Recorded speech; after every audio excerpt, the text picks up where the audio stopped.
Learning સ્કિલ્સમાં આજે આ last episode છે. લર્નિંગ સ્કિલ્સ સે ધી રાઇટ થિંગ નામના વન એક્ટ પ્લેમાં કેવી રીતે આપણે એપ્લાય કરી શકીએ એની વાત આપણે આજે આ વિડીયોમાં કરીશું. એટલે કે આપણે એનાલિસિસ કરશું કે લર્નિંગ સ્કિલ કઈ હતી અને આ પાઠમાં મેરી અને એને સાથે કેવી રીતે એનો તાલમેલ થાય છે અથવા નથી થતો, ક્યાં ભૂલો થાય, શું ખૂટે છે, એની વાત કરવાની છે.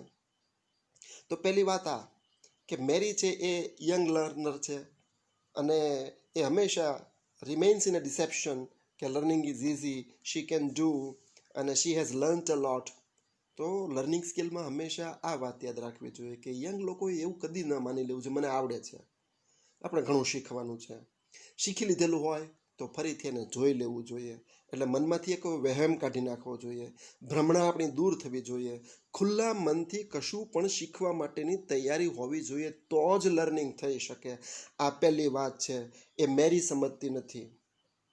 બીજી વાત એ કે મધર વોન્સ અને એ વોર્નિંગ પ્રત્યે મેરી ઓવર કોન્ફિડન્ટ હોવાને લીધે ડઝન્ટ પે અટેન્શન. તો આપણે જ્યારે લર્નિંગ કરતા હોઈએ તો આપણાથી મોટા શિક્ષકો, વડીલો અથવા સમાજના અન્ય લોકો અમુક તબક્કે આપણું ધ્યાન દોરે, વોર્નિંગ આપે છે, ત્યારે એ વોર્નિંગ શા માટે આપે છે એની પાછળ જવું જોઈએ. કશું કારણ તો હશે તો જ એ લોકો કહેતા હોય, અને એનું કહેવા પાછળનું કારણ પણ સારી વસ્તુ બને એટલા માટે જ હોય છે. એટલે જે warning is given while we are learning, તો we must pay attention to the matter. Never be over confident. Mary makes this mistake.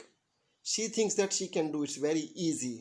And I have already told to you the things which look simple are not actually so simple. They may test you, they may try you. And that's why don't remain in overconfidence. એટલે confidence રાખવો જરૂરી છે અને confidence હોય તો આપણે practice કરી લેવી જોઈએ, પણ હંમેશા ઓવર કોન્ફિડન્સ રૂઇન કરે છે. મેરીના કિસ્સામાં આવું જ બન્યું. લર્નરે ઓવર કોન્ફિડન્સમાં ક્યારેય ન રહેવું જોઈએ. મેરી છે એ એક સારી નિશાની છે કોઈ પણ લર્નર માટે. This is a very good sign that one must be ready to learn, one must be curious, eager, what new things are there. તો મેરીમાં એ સારી વાત છે.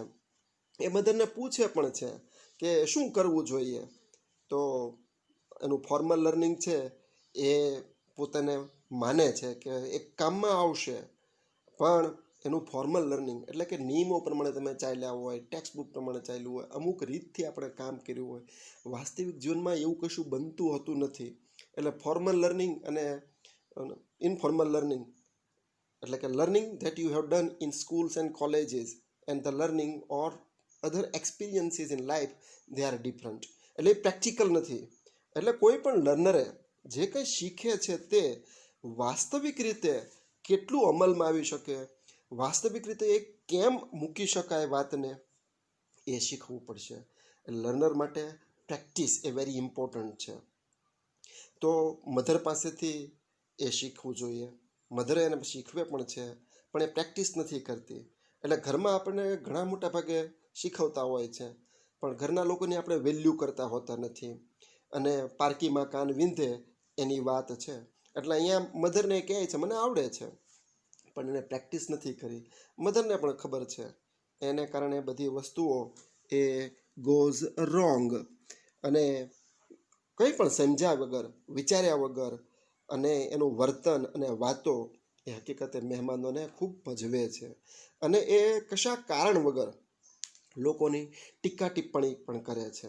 તો આ પણ લર્ન કરવાનું છે કે કોઈને વિધાઉટ રીઝન આપણે કશું પણ શીખ્યા વગર, કંઈ બેકગ્રાઉન્ડ જાણ્યા વગર ટીકા ટિપ્પણી ન હોવી જોઈએ.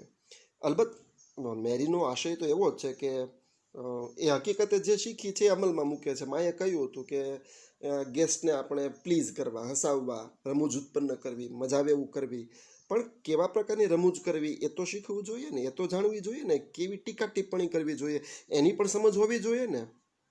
આવી એની ઇન્સાઇટ, આવો એનો હેતુ એ મેરી પાસે મિસિંગ છે. એટલે લર્નિંગ કરીએ ત્યારે હંમેશા ધ્યાનમાં રાખવાનું છે કે એ કયા બેકગ્રાઉન્ડમાં કામમાં આવશે અને કેવી રીતે એને અમલમાં મૂકવાનું છે. અને આમ મેરી છે એ ઇન્ફોર્મલ સિચ્યુએશનને મિસ કરે છે. એને કારણે એ રિયાલિટીને સમજવામાં થાપ ખાઈ જાય છે. અને એક પછી એક ભૂલો એ કરતી રહે છે. આમ મેરીમાં કમ્યુનિકેશન સ્કિલ્સ જે હોવી જોઈએ, મૂળ વાત તો આપણે કંઈ પણ, હું બોલું છું તમને સમજાવવા માટે બોલું છું, તમે કંઈ પ્રશ્ન પૂછશો તો તમે સમજવા માટે મને કહેશો, તમારો પ્રશ્ન મને સમજાવવો જોઈએ. એટલે આપણે એકબીજા સાથે જ્યારે સંવાદ કરીએ છીએ ત્યારે મૂળ વાત કે કમ્યુનિકેટ તો થવું જોઈએ ને, એટલે કે એકબીજાની વાત આપણે સમજાવી તો જોઈએ ને.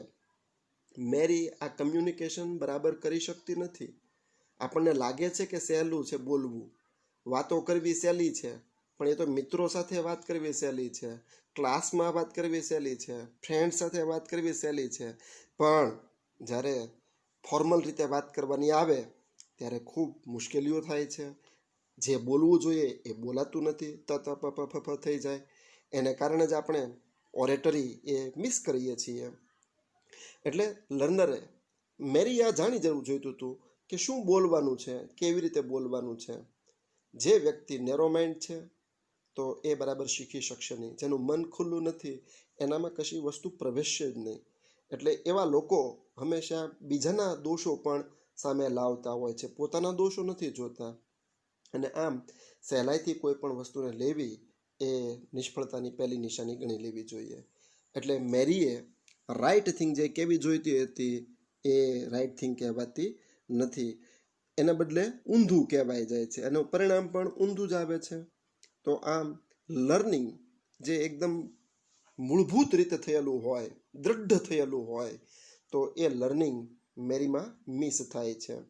એટલે ફરીથી કહીએ કે પ્લાન કરવો જોઈએ, પ્રેક્ટિસ કરવી જોઈએ, શું કહેવાનું છે, ક્યારે કહેવાનું છે, કયું વસ્તુ યોગ્ય રહેશે, આ બધું એ શીખી લેવું જોઈએ, અગાઉથી જાણી લેવું જોઈએ. અને આ લર્નિંગ એ કાંઈ વન ડે કોઈ પ્રોગ્રામ નથી. કોઈ પણ સોફ્ટ સ્કિલ, એ લર્નિંગ સ્કિલ હોય કે એડેપ્ટેબિલિટી સ્કિલ હોય, કમ્યુનિકેશન સ્કિલ્સ હોય, કોઓપરેશન ટીમ હોય, તો એ લાઈફ ટાઈમ ચાલતી હોય છે. એક વસ્તુ તમે શીખી લીધેલી છે એ ઓલ ધ ટાઈમ કામમાં નહીં આવે. એટલે દરેક વ્યક્તિએ હંમેશા શીખતું રહેવું જોઈએ. અને જે વિદ્યાર્થી સતત શીખતો રહેતો હોય છે તો એના માટે એનું કરિયર એ બનાવી શકશે. And it is very very essential to learn the learning skills well. તો આમ સે ધી રાઇટ થિંગમાં મેરીના પક્ષે લર્નિંગ સ્કિલ્સમાં ક્યાં કમીઓ છે, એને કેવી રીતે લર્નિંગ કરવું જોઈતું હતું, એની વાત મેં તમને સમજાવી. Thank you very much. Next વિડીયોમાં ફરીથી આપણે મળશું નવી સોફ્ટ સ્કિલ સાથે. Bye bye.